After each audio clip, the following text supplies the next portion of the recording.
A Christmas Story is a 1983 film directed by Bob Clark, and it is a traditional Christmas movie that plays every single year on television. There's channels that's dedicated to having this on 24 hours a day, and since its release 35 years ago at theaters, it was only for a 2-week run, and some theaters during that time actually extended it all the way past the New Year's, and people just love this film. I have not seen this film personally until 6 years ago, and I have to say, from 6 years ago until today, it does grow on you. It is a very well-made Christmas film. I very much enjoy it, and it's possibly one of the best Christmas movies. Now, I'm saying it is the best, but I'm saying it's one of the better Christmas films. This movie has its focus on the story and just carries it through. There are some times the movie does, I don't think, plays it that well. It is easily forgivable with the comedic scenes that does happen. We begin with this 9-year-old Ralphie. His main goal for Christmas Day is to get the official Red Ryder Carbine Action 200 range model air rifle. That is all he wants. That's all he's been begging. He begs his parents, well, mostly his mother. You don't see him ask his father at all in the movie. It's his mother that he asks. He asks his teacher. He asks the Santa Claus at the mall.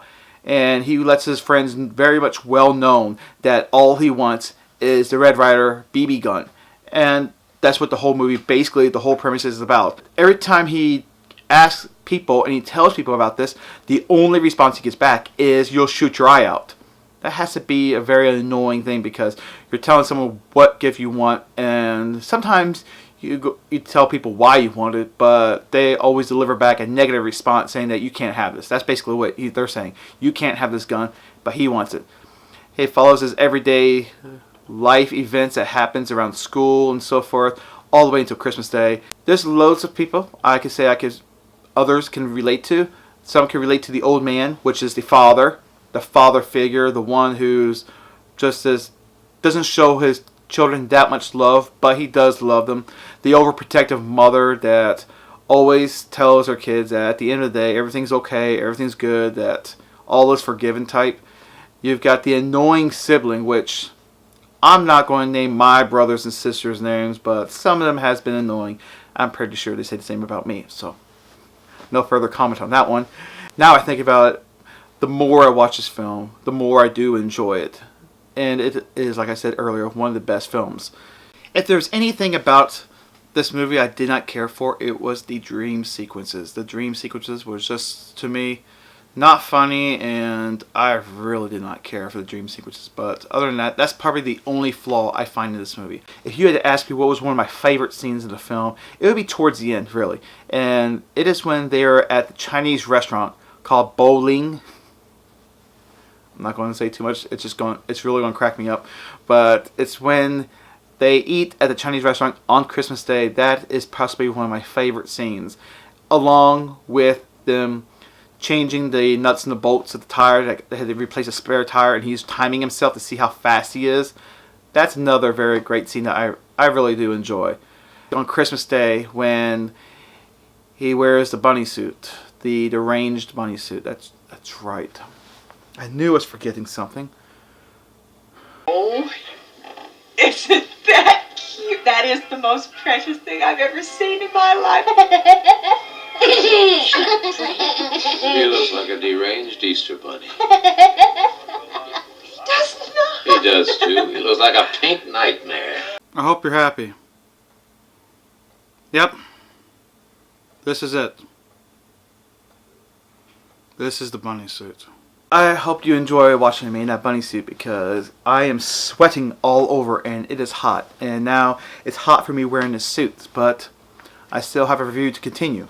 Now, honestly, I did not seen the first movie first, as I said, 6 years ago. The first movie I've seen was the sequel. Now, the sequel is called My Summer Story. My Summer Story was directed by Bob Clark once again. It had Gene Shepard recurring as the narrator, the old Ralphie's voice throughout the film. So it has that going for it. None of the cast returns, which actually is quite sad, because it's not that much of a difference. I mean, it's a 10-year difference, actually 11-year difference since the last film was made.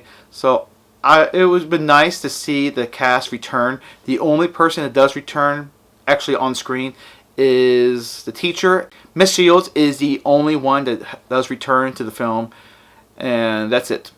Charles Grodin as the old man was pretty funny. I enjoyed it, although there are certain points of it when you're watching it, you're trying to buy into the factor that he is actually the old man. This other Culkin kid, yeah, one of the Culkin brothers, played as Ralphie and so forth, and it just didn't felt right. It would have been so much better if they had the original cast. Now, when you try to find this movie, you have to be careful because it was originally released as It Runs in the Family. Now, don't confuse It Runs in the Family with the 2005 Douglas family film, which was a complete horrendous film. I think you could find it online. I don't know. All I know is that it's released only for DVD. They have not released it for Blu-ray. So if you're trying to find a movie to watch, if you want to see, hey, I want to see the sequel to A Christmas Story, My Summer Story is the title to look for, because it was originally released as It Runs in the Family, but It Runs in the Family was retitled for whatever reason. They didn't think it would do that well for that title. So that's how it was released as. So there's that for you if you want to watch the sequel to it. I would say that it has its funny moments, and I think the funniest moment to watch in that movie, which is pretty highlight, is his scene when he runs into the cop and the cop pulls him over. That is the funniest scene in that movie, along with the crapper scene when they put a new crapper in outside. Just watch it. Trust me. I cannot think of any film that Bob Clark has done that's been really that good. Because the only movies I do know he has directed is A Christmas Story, My Summer Story, and he directed the Porky's film, which I have no intention on seeing. I don't even care about that movie, the Porky's films. Or Black Christmas, which was his first Christmas film. I have no intention on watching those. When I come to think about it, what other movie has he directed? No! Oh my God, no. He literally directed that movie. He directed that movie? What else? Oh! He directed those movies? What is that? I don't even know. It looks bad. He directed Baby Geniuses and Super Babies, and oh my goodness, where did he went? He fell off the rail with directing. You know what? At least we got something good. Something, I think he had that one chance to make a good film, and this was the film he did. He did A Christmas Story. That was his golden peak moments, and I don't think any other director could say that. He has a crowning achieve moment that he directed one of the most iconic films ever did, and he did it with this movie. So, you know what? Props to you, Bob Clark, for doing that. Kudos. I'm so glad you actually did this movie. Compared to those others, oh my goodness. Oh, I guess every director has a great film to direct and a load of bullocks. Yeah, that's exactly what they are.